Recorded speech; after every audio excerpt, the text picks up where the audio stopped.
Taarifa za ujumla zinaonyesha kwamba wilaya yetu ya Kilolo inasuasua sana kwenye utekelezaji wa miradi, hasa miradi ya elimu na miradi ya afya. Mheshimiwa Rais Samia Suluhu Hassan Daktari ametupa kazi na ametutuma tuje kufanya kazi, na sisi TAMISEMI tutaifanya kazi.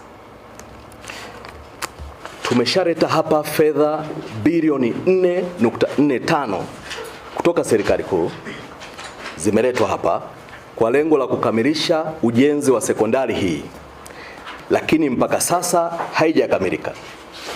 Tukaongeza kwenye mapato yenu ya ndani mkaweka hapa milioni 250, lakini mpaka sasa haijakamilika.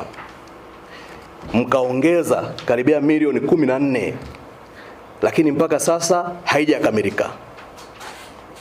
Ndugu zangu wa Tanzania na ndugu watumishi wa umma, na hasa ambao mko chini ya wizara yetu ya TAMISEMI, jifunzeni kuziheshimu na kuziogopa fedha za umma, fedha za Watanzania, fedha ambazo Mheshimiwa Rais anakuwa amezileta kwa ajili ya kufikisha huduma alizoahidi kwa wananchi.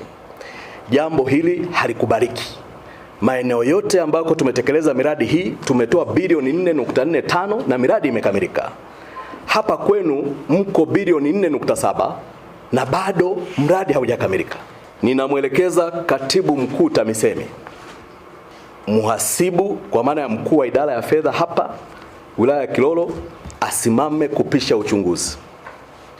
Mkaguzi wa ndani asimame kupisha uchunguzi kuanzia sasa.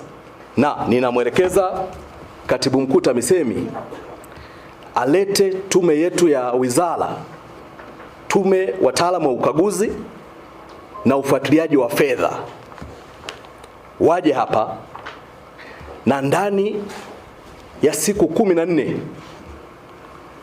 tupate taarifa ya ukaguzi huo. Wakati huo mkuu wa idara ya fedha na mkuu wa ukaguzi wa ndani wakiwa wamesimama kupisha uchunguzi.